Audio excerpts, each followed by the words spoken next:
శ్రీశైలంలో ఇప్పటికీ కూడా శిఖరేశ్వరము అని ఒక ప్రదేశం ఉంది.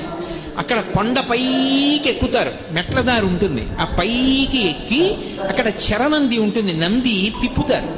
ఆ నందిని తిప్పినప్పుడు ఆ నందీశ్వరుడి యొక్క పాదముల కింద చిన్న కైవారంలా ఉంటుంది. అందులో 4 పదార్థములు వెయ్యాలి: నువ్వులు, బెల్లం, బియ్యం, పత్తి గింజలు.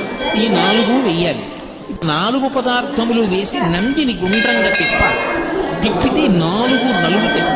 ఈ 4 నలిగిన తరువాత శ్రీశైల శిఖరం వైపుకి నందిని ఉంచుతారు. ఉంచి ఇందాక నేను చెప్పినట్టుగా చేతివేళ్లుంచి ఆయన పృష్ఠభాగాన్ని పట్టుకుని శ్రీశైల శిఖరం వంక చూస్తారు. అలా ఎవరు చూశారో శ్రీశైల శిఖరం దృష్టా పునర్జన్మ న విద్యతే, వారికి ఇక పునర్జన్మ లేదు.